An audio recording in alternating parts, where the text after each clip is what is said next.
Bet joins us. Mike, welcome to you. And what's the interest like in the Melbourne Cup? Not just from the once-a-year punters, but from your heavy hitters. Yeah, absolutely, Bruce. Thank you. It is a great field.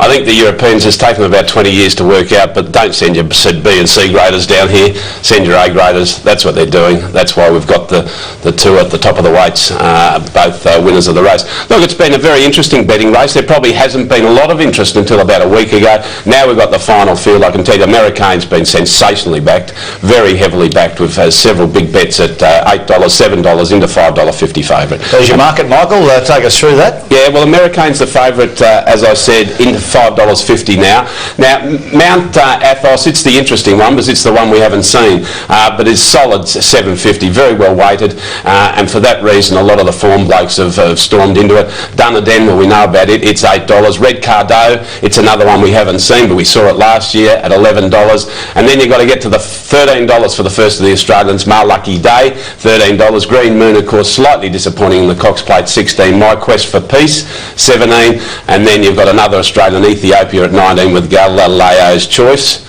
And Callander, of course, who won yesterday. So that's about it, Bruce, and Americane has been the best backed runner by a long way. Well, we'll get to it shortly as we look at the full list of runners in the Emirates Melbourne Cup. For you to take aboard there, the honour roll, what a great honour roll is the final field. With Dunedin, I don't think I'm too concerned about 16, Americane 12. I'm not sure the barrier draw, the way many of these horses race, Shark, is critical to them. I mean, obviously Winchesters will be in there, no joy for them, but to be honest, I'm not that fussed on the barrier draw for the Melbourne Cup as being critical.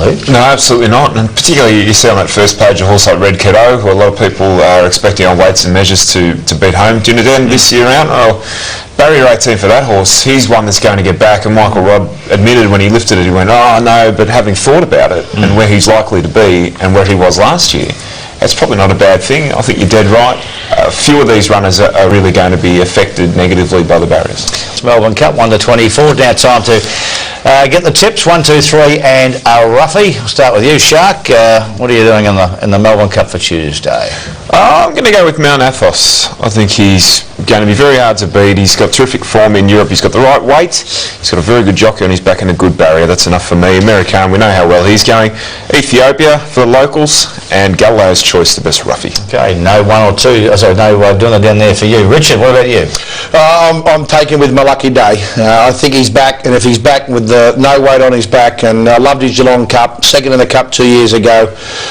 He comes out of the right form lines for me, and he comes out of the Cup 2 years ago, which I think is the right form line. 15, My Lucky Day, and then the quality. 2, Americane, who beat him 2 years ago, and 1, Dunedin, who won last year. And the roughie, I go with you, Brucey. Cheer it home, because I know that you've got half a dozen kids now. 12, Galileo's Choice as the roughie.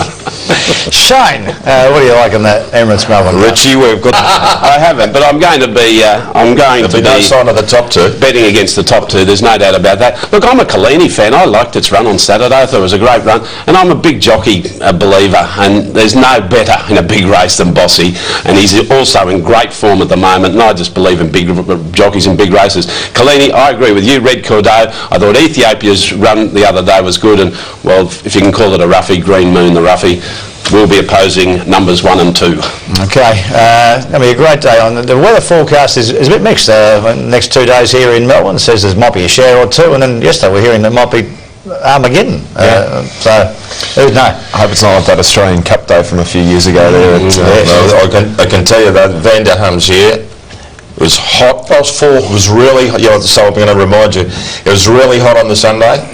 Really hot on the Monday, hot again on the Tuesday, and then Armageddon did hit. Well, that's years ago. Let's look forward to this year's Emirates Melbourne Cup. Thanks to the panel up. You've gleaned a bit of information about what you think might win. Good luck to you with whatever you do on Tuesday. Thanks to Best Bets for all their input into the colours and the graphics. Enjoy Melbourne Cup Day here on TVN.